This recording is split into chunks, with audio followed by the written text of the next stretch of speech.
एक छोटे से गांव में जिनके बीच एक बड़े झील और बहुत ही हरा भरा जंगल था।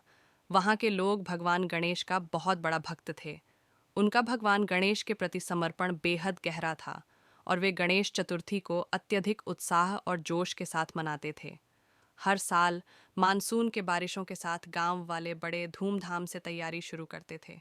पूरे गांव में उत्सव की महसूसी होती थी, जहां बच्चे रंगीन रंगोली बनाने में मदद करते थे और महिलाएं प्यार से स्वादिष्ट मिठाई बनाती थीं। गांव के एक छोटे से लड़के का नाम था आलोक।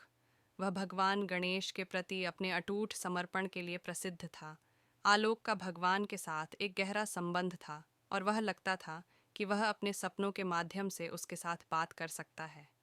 एक रात गणेश चतुर्थी के एक हफ्ते पहले भगवान गणेश ने आलोक के सपने में दिखाई दी। उन्होंने लड़के से कहा, आलोक, मैं तुम्हारे समर्पण और प्रेम से प्रसन्न हूँ।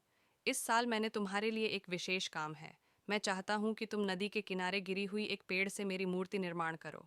आलोक एक उद्देश्य के साथ जागा और अपने सपने को गांव के बड़े वृद्धों के साथ साझा किया। वे यकीन कर गए कि यह भगवान का संदेश है। बड़े उत्साह के साथ आलोक ने मूर्ति के लिए सही पेड़ को ढूंढने के लिए रवाना हो गया। दिनों की खोज के बाद उसने नदी के किनारे गिरी हुई एक शानदार पेड़ को पाया। गांव वालों की मदद से आलोक ने भगवान गणेश की सुंदर मूर्ति निर्मित की। मूर्ति में जटिल डिजाइन और जीवंत रंग हैं। जैसे जैसे त्योहार का समय आया, पूरे गांव ने तैयारियों में शामिल हो गया। वे एक बड़े पंडाल, अस्थाई मंदिर बनाया और उसे फूलों, बत्तियों और अनुपम सजावटों से सजाया। भगवान गणेश की मूर्ति उसके बीच में रखी गई, जो दिव्यता की खुशबू फैलाती थी। गणेश चतुर्थी का दिन आया और पूरे गांव में खुशी और भक्ति का आगमन हुआ। हरियाली के बीच गीतों की मधुर ध्वनि फैल रही थी और ताजगी से बने मोदक की मिठास हवा में फैल गई। गांव के लोग आलोक के मार्गदर्शन में मूर्ति को नदी के पास लेकर एक बड़ा जुलूस निकाले। वे नृत्य और गाने के साथ अपने प्यार और कृतज्ञता का अभिव्यक्ति कर रहे थे।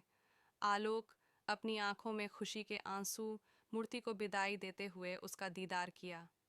जब वे मूर्ति को नदी में डुबाने लगे, तब उन्होंने शांति और पूर्णता की भावना महसूस की, जानते हुए कि भगवान गणेश हमेशा उनके दिलों में वास करेंगे। उस दिन के बाद आलोक के पास भगवान गणेश के साथ एक विशेष बंध रहा। उसने सीखा कि भक्ति और विश्वास असाधारण अनुभवों की ओर जा सकते हैं और हाथी भगवान की आत्मा हमेशा देवी मनुष्य के दिलों में बसी रहेगी। देवगन में गणेश चतुर्थी एक प्यार, भक्ति और दिव्य और मानव हृदय के बीच जादू संबंधों का जश्न बन गया।